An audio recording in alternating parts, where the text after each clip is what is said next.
Hey guys, I'm Justin with Legato Financial Group. Our firm is passionate about helping educate consumers, which is why we're powering the Gaining Interest podcast. The podcast of quick conversations with industry experts on topics that you want to know about, from sports to dining to healthcare and automotive, and really everything in between.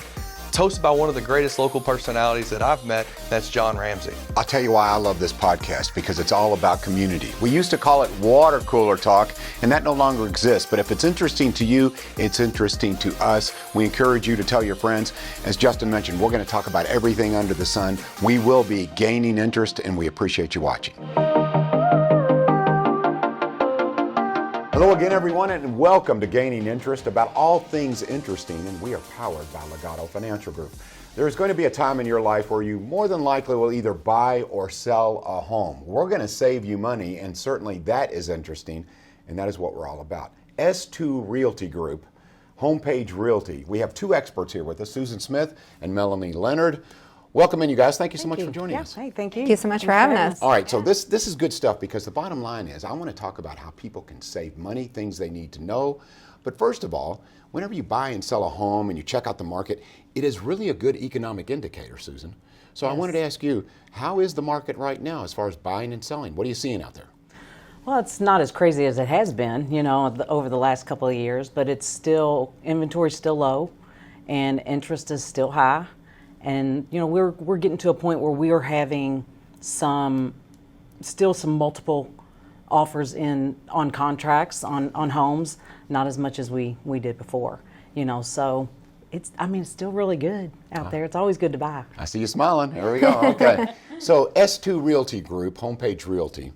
Let's talk a little bit about what you do. I assume, Melanie, is it you're buying and selling homes, okay? But this includes, that's really simplifying it. Tell me what you do. If you're doing a little bit of a speech to one of your friends, they say, what do you do? What do you tell them? Buying, selling, investing, we do a little bit of all. Some agents prefer buyers, some prefer sellers, and we love them all. So just walking, I really get a lot of first-time home buyers, so we walk them through the process step by step. We have a buyer consult with them, and it's just the best feeling ever to get them to the closing table, and they're really appreciative of all we do. In any business, it seems to me that it's always about supply and demand. How many homes are out there, what is the demand for those homes, and that kind of indicates the market about what you can sell for or what you buy for. So as far as supply and demand, it was my understanding, Susan, correct me if I'm wrong, that really homes are kind of hard to find. Does that remain true? Yes, and again, inventory's still low. I would say I've been doing this a long time, 18 years. So when I first got into it in 2006, on average, we would have probably 3,500 to 4,000 houses on the market in the greater Louisville Association of Realtors, which is Jefferson County and like surrounding counties. And now, let's go back, during COVID, we went down to like 900. And now we're at about probably 2,300. So we're getting back up there, inching back up there. Houses staying on the market a little bit longer, not 2 hours. It's more like 2 months. So it just depends on the location. But because you buy and sell, you guys can react to either side of that. If there's a high demand or there's not many houses available, either way, yes, your business is good. Yes. That's what I want to hear. Yes, very, very consistent. And we work a lot on referrals, and it doesn't matter, though. It doesn't matter if it's a $30,000 investment for one of our investors or if it's a $3 million house. We're going to go from the bottom all the way to the top. So. Interesting. All right. So, Melanie, I have to ask you. Okay, so let's say we have a do-it-yourselfer out there, and they say, you know what, I can get online, I can describe my home, I can take a few pictures. Why would you discourage that? Why go to S2 Realty Group, Homepage Realty? Why should they come to you rather than trying to do it themselves? I'm glad you asked that, because I feel like a lot of people think that, and everybody's on all the websites and all of that, but it's really important to have representation. You are representing that buyer or that seller, and you have their best interest at heart. So if you go directly to a seller, of course, they have their best interest at heart. So it's good for us to be there to walk you through the process and really just to look out for you. And I would say also, too, from a legal standpoint, when buyers buy and they sign that contract, that's a binding contract. Same with sellers. When sellers go to sell, we give them a listing contract for them to to sign, it's a binding contract. So it holds up a lot more than if somebody were going to be out there to do a for sale by owner. And a lot of times buyers don't even want to look at those houses because sellers don't want the buyers to have representation so they can save money or what. And what they don't realize is they really eat into their equity when they don't use an agent. Interesting. So there's a misconception, right? Sometimes Yes. you think, okay, if I go to a company like yours, I'm going to lose money. Actually, you end up on the positive side when it comes to dollars spent, right? Yes, you do, because we do our due diligence. We make sure you price the house where it should be priced.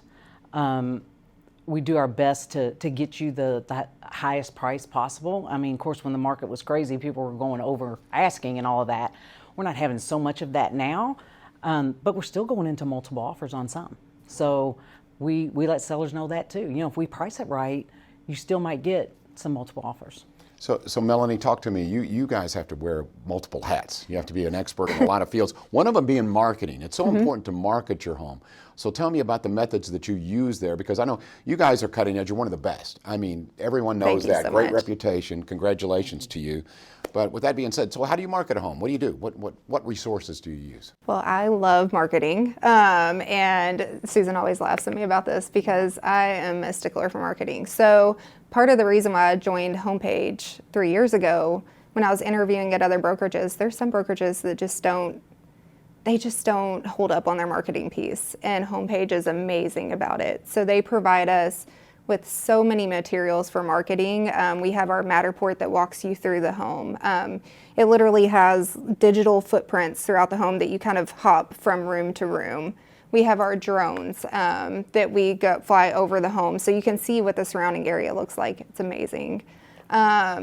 We have reels, Instagram reels that we create. That way we can blast it on social media. And for buyers and sellers, every Wednesday we have a sales meeting and we kind of share with each other what we have upcoming and say, hey, this is what we need. What do you have? And what do your buyers want? What are they looking for? So we all share amongst each other. And sometimes it's always fun to have cross I would say too, sales. Our biggest thing at Homepage Realty that sets us apart from everybody else is our media. We have a media team. We've got photographers, we've got people that do the drones, we've got one, two, three, four, I think about 4 people that take care of almost 200 agents at this office. And that's all they do. And that's all they do. And that was a goal of Kerry King and George Barrett when they started this company 8 years ago. They said, we are going to be set apart by having this media team. And we have been. It's been one of our, it's an easy sell when we go into sellers and say, hey, this is what we do. We work really hard with the marketing side. This is everything we do.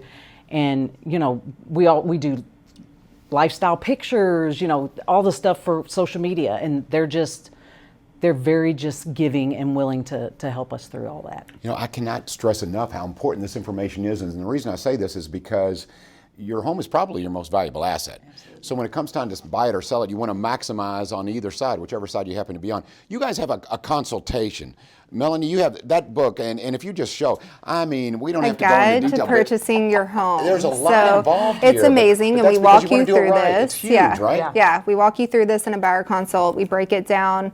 We tell you do not have to memorize all this. We are there for you every step of the way. But it just kind of gives you a guide you can go home with. So as a buyer or seller, it's important to have a consultation. Oh, yes, sir. So what should Absolutely. people expect if they say, okay, I'm getting ready to, let's say you're a buyer. I'm getting ready to buy a home. How much time should they spend with you, and what kind of questions can you answer, Susan? Well, I think first off, a buyer consult is going to take 45 minutes to an hour. And we literally sit down and talk to them about this and walk them through every step that this has, okay? This is just a smaller footprint of what all of this is, but it talks about, get pre-approved. Here's your early on cost. Here's what it's going to cost you while we're in the contract. Here's what you bring to the table. So we really just walk them through the entire process. And we even do that for our sellers that are getting ready to buy and they haven't bought in 10 years because the market's changed so much. So we end up and say, okay, we're going to walk you through a buyer consult, before we even list your house, so you'll know what to expect on the other end. Interesting, yeah, because I think there's a lot to be said for peace of mind. If this is so valuable to you and it's a life-changing decision, I want to know every little detail I can, and it's kind of exciting. I mean, first of all, if you're moving to a new home, that's exciting. But if you're selling a home and you're trying to maximize, and let's say you bought the home at, I don't know, 150, and now it's selling for 400,000, this is all good news. Yes. And you guys are happy to deliver that. Yeah. So consultations aside, okay, let's talk about, I'll give you a scenario here. Let's say I'm a seller. I want to sell my home. Okay, and I'll ask you then, Melanie, so what kind of things should I do to prep my home for people to come over and take a look-see? What should you do?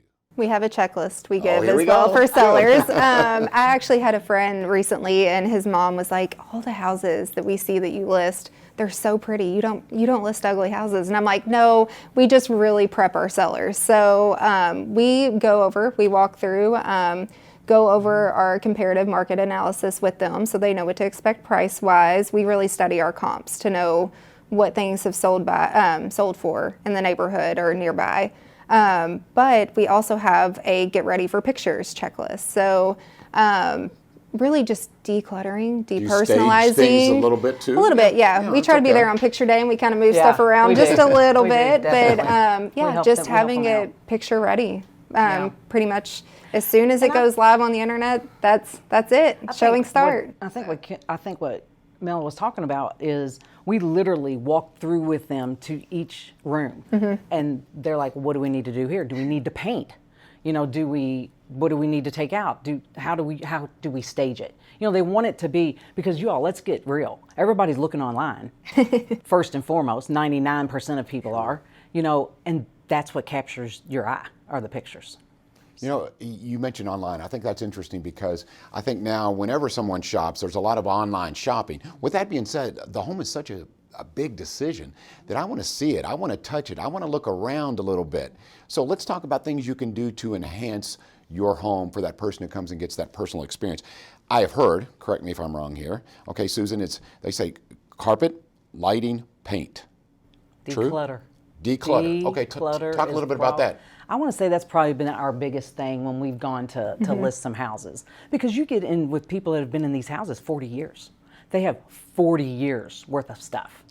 And stuff or junk? Which one are we talking about? Well, to each his own, right? We just have to be careful and caring also. Because you run into people, like my parents were in the same boat. They were together 50 years. And, I was going through their house like, oh my gosh, because there's just so much stuff. Right. So declutter is probably the first and foremost. And then another easy way to brighten it up is paint. So that it would probably be the two things that we really hone in on. Okay. Melanie, you want to follow up on that? Or is there anything else where you say, okay, might be nice if you did maybe some new carpet flooring. Is that important? Or does the buyer automatically kind of inherit that expense? I think that in the crazy market we were in the past couple of years, the buyers kind of inherited that expense because of how quickly houses were going. But I think for sellers, that has slightly changed, and they actually need to prep their home to sell it now. So I would also say depersonalizing is at least big for me, and I know for a lot of buyers. I want to be able to see myself in the home. So if you see a ton of family photos and everything else, you're like, oh, that's cute. And then people just get kind of distracted. They're like, oh, that person, they were in the military or whatever else. So you just kind of want it to be their own personal experience. I want to talk a little bit now about the importance of a budget. I think sometimes you go in with this mindset, okay, here's what we need. And then suddenly you go, one fireplace is nice. This one has two. Okay, this one's got a really big patio or a screened-in porch. Okay, I want that too. How important is it, Susan, to stick to a budget, or can you be a little bit more open-minded and say, you know what, I'm going to get away from that? How important is it? Well, obviously it's extremely important because they have to be able to afford the house. Sure. So, and Mel and I were talking about this too. We talk to our people. You might be able to afford $400,000, but you want your house payment to be this, so that's going to bring it down to this. So you need to. We're not going to look up there. Another advantage to having you, because you can tell them exactly absolutely. what you're paying. Like when they get pre-approved and they say, I want my I'm going to throw a number out. I want my house payment to be $2,000, but they're pre-approved for $500,000. Well, their payment is not going to be, $2,000 unless they're putting a lot of money down.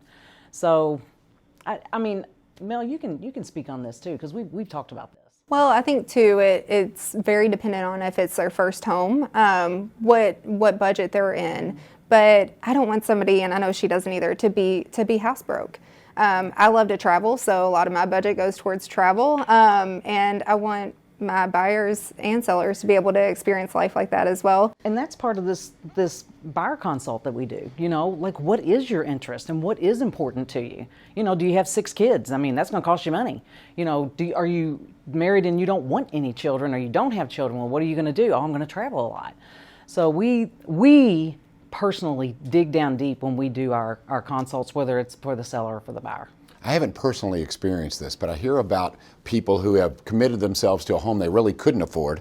So perhaps you guys have seen this. You go into a home and perhaps it's, I don't know, $700,000, $1 million, whatever the case may be, and there's hardly any furniture in it because they overextended themselves. You're laughing, Melanie. Have you seen it? Yes, I've it seen happens. it. But I mean, again, in our home buyer consults, we set them up on a personalized search.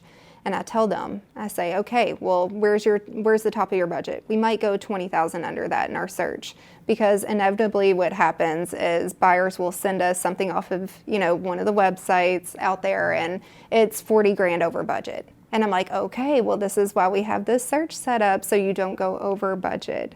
But again, So it just depends on what. That's it's part of our it. job It's to like, reel people back in. We do have to reel them in, and that's okay. That's what we're here for, and we just, like you said, we wear many hats. We probably should have a degree in every psychology, sociology, all of that. So I'm sure. But it's great, and that's the fun of it. And honestly, we get a lot of people trust us when we sit down. That's a big thing with the buyer consults too, and sellers.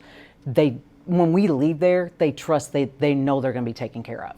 Mm-hmm. So you mentioned the psychology of it all. So let's talk about, I think old school, we thought it was an adversarial kind of buyer-seller. Mm-hmm. I want to get maximum, you want to pay the least, mm-hmm. and that kind of, but it's really not like that. It's about a meeting of the minds, right? So talk about a little bit about that, about how, hey, this doesn't have to be adversarial. In fact, it can be good for both parties, right?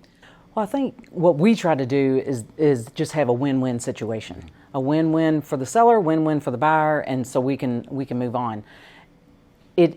It's hard to do sometimes, a repair request. I mean, there's so much. They want more earnest money down. I mean, there's so much that goes into a purchase contract and steps that we have to take. And we always tell our buyers and our sellers, we make our money in negotiations.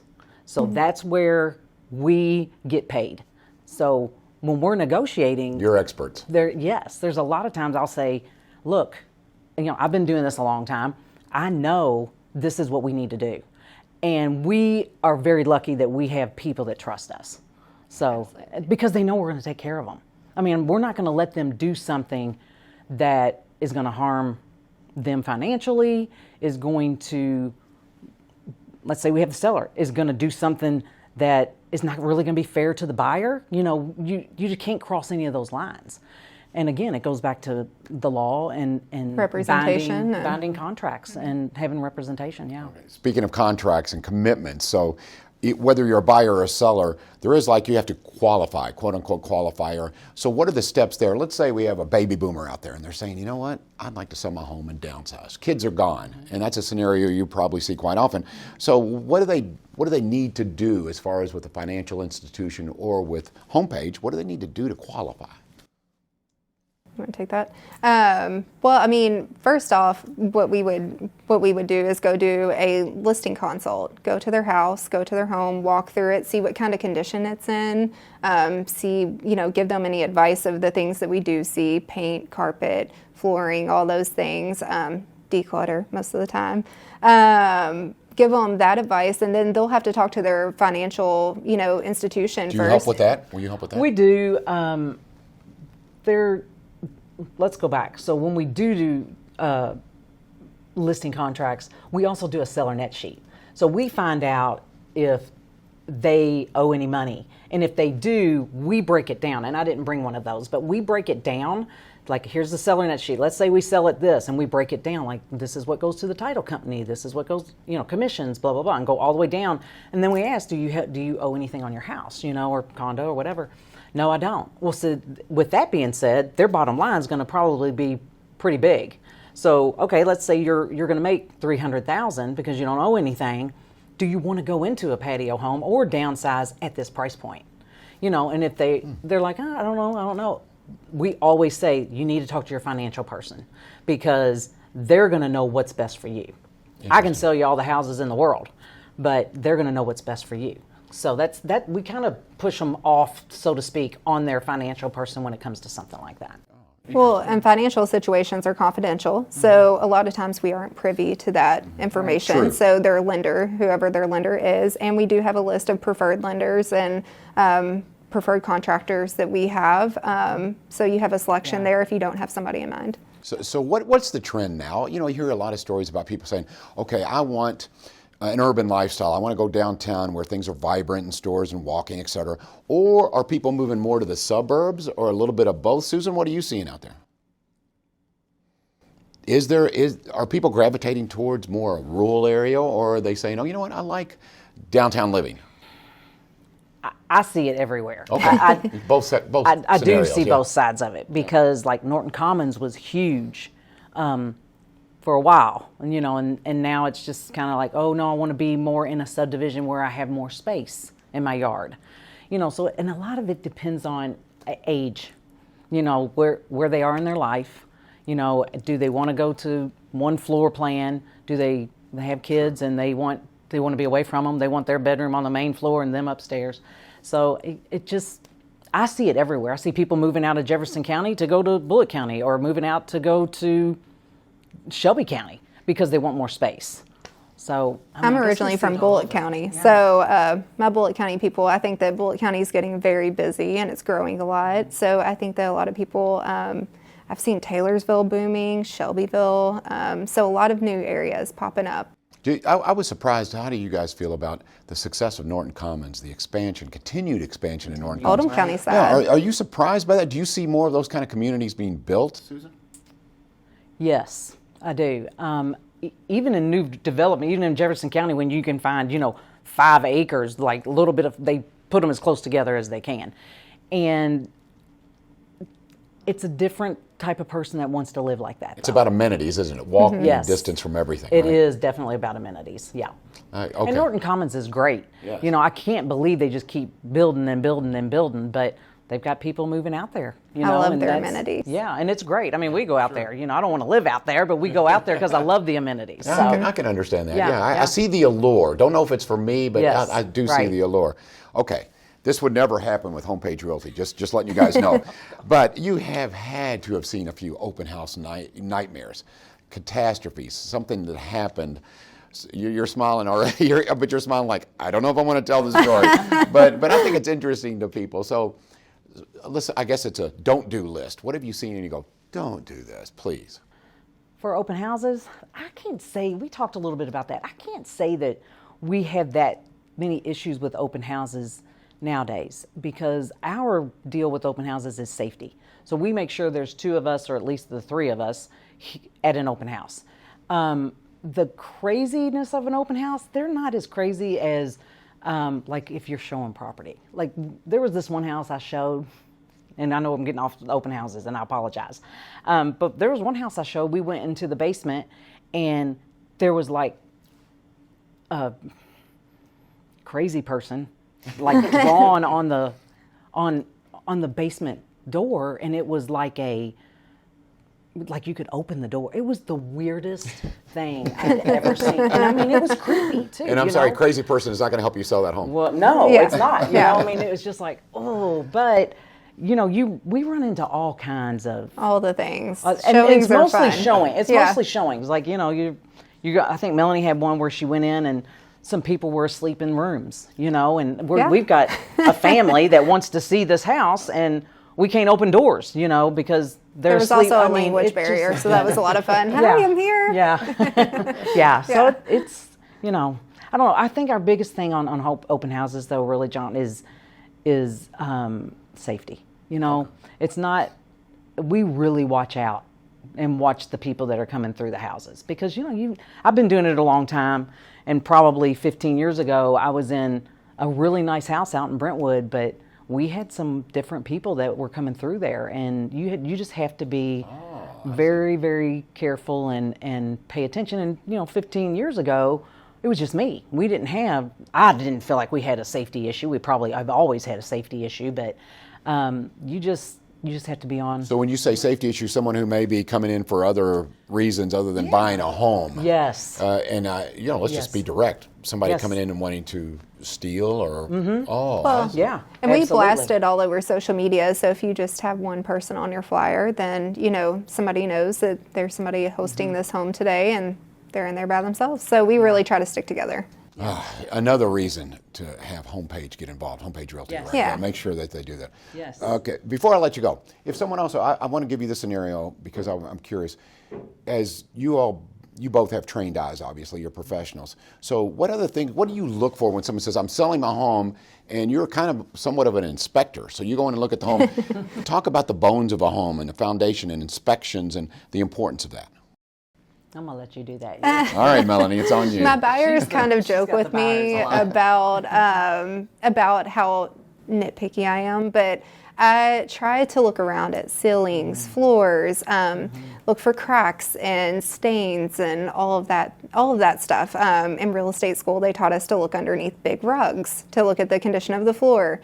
We're not inspectors by any means, but I don't want buyers to be surprised in an inspection, and you get to inspection day and you're excited, and it is the scariest day of your life because it is just such an important purchase. So we're there at inspection days with our buyers. We meet the inspectors that we use and go over all the issues and stuff we find. But most of the time, it's always rewarding to hear, oh, Mel or Susan's already pointed that out to us. We've seen that. And we know that's there. I say too, and I tell Melanie all the time, look, we're not going to worry about anything until we have to worry about something. So if that inspector comes in and says, look, this is what's going on, a lot of times we've already seen it. Mm-hmm. And the buyer is somewhat aware of it because we've toured the house, So there's so many layers here, a lot of good information. This is fascinating because it's such a big decision either way, buying or selling. So if someone wants to have the experts on hand from S2 Realty, Homepage Realty, how do they do this? What's the first step? They call you, they go online, a consultation. How does it all work? It can be a phone call, it can be text, they can go online to our website. We've got QR codes that we let everybody scan, just to be able to get to our website and either look for homes or contact us. But, the biggest thing is we try to love on our clients and really get to know them to where they trust us and feel comfortable to where they can call us or text us at any time. So whether you're a buyer or seller, you get that price that you wanted on either side here. So do you guys bring the champagne on that day? Because that's a big day. We do. I bet you do. We do. Yes, we have sir. all the closing gifts. We normally bring a basket, and we really try to listen to what people say as they walk through the houses, what their interest is, and we try to pay attention to that and surprise them with a little something. When we come to the closing, we're like, oh, they like bourbon, So we tend to, we do pretty well at listening to all that. Because all these steps, we forget about the adrenaline rush and the joy of buying or selling a home and the excitement. So I think that's something important to remember. So again, it's S2 Realty Group, Homepage Realty.